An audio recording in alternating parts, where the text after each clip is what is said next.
Hi, I'm Dr. Terry Shintani. I'm the chair of the advisory board of the Gandhi International Institute for Peace. And for this segment, I'm going to be talking about the peace diet and how diet may have a profound effect on world peace.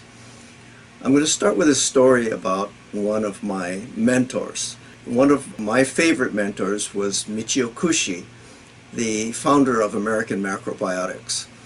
And the story is about how he began to become an advocate for world peace as a result of World War II. Now, Michio was actually a very brilliant scholar, and he was attending Tokyo University, which is the equivalent of Harvard in Japan, and they did not send him off to war because they kept their top students in Japan so that they could serve the country later. And as a result, he had to endure the fire bombings of Tokyo. And during the fire bombings, his best friend was horribly burned and wound up in the hospital dying.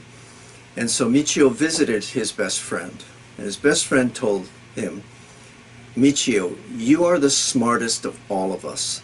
So would you please help this world figure out how to settle its differences without blowing each other to pieces?" So that made a very profound impression on Michio. And so he dedicated his life to world peace in honor of his best friend. And so what he did was he enrolled at Columbia University in New York to study world government. And he really was going to endeavor to help the movement towards world peace.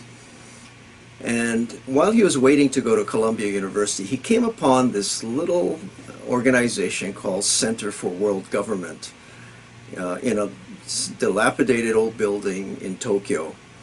And he thought, how could a place like that be a center for world government? So he was curious, and he visited this organization at this little building.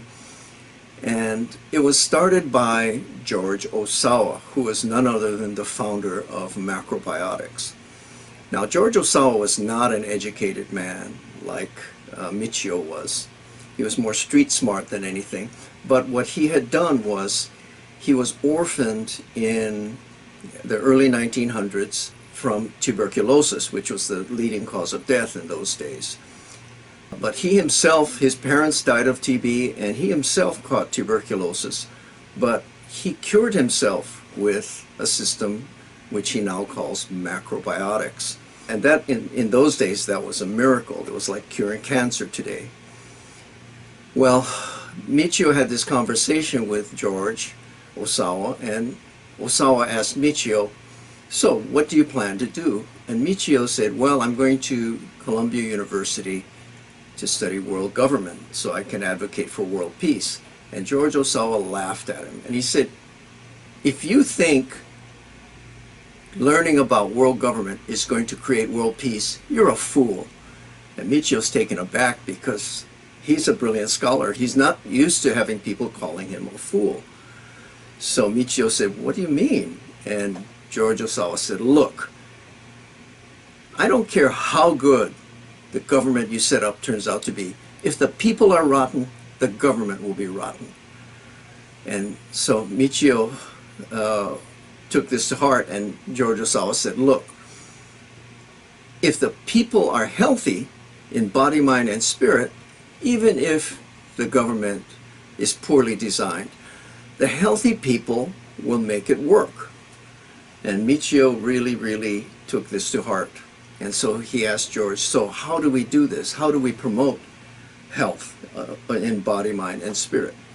And of course, George Osawa introduced him to macrobiotics. And macrobiotics is the ancient way of balancing yin and yang based on Chinese medicine as interpreted in Japan for 1,000 years. And he taught this system to Michio. And George said Michio was his best student. And then George Osawa said, "Well, look, since you're going to America, why don't you save America from itself? Because its diet is so bad that it's going to be suffering chronic disease upon chronic disease, and it's going to suffer badly from spiritual sickness.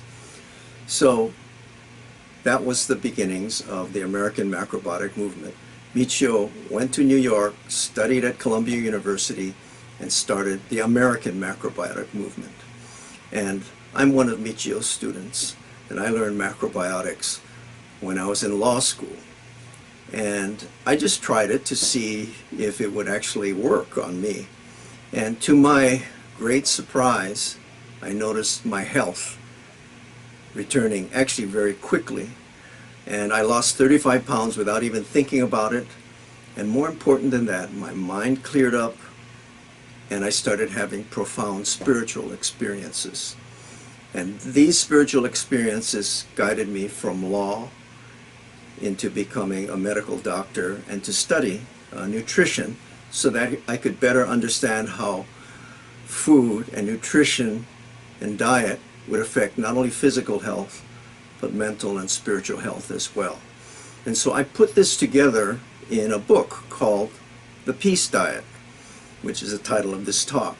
And in this book, I describe not only how diet affects physical health, such as diabetes and heart disease and cancer, but I also have a chapter on it called The Physiology of Peace, how diet will affect our calmness, our peacefulness, through the balancing of hormones and neurotransmitters.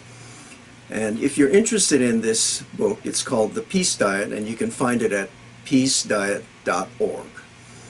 And my message to you is this, that diet and physical health, if it's done properly, will enhance your spiritual development as well and make you a much better advocate for world peace.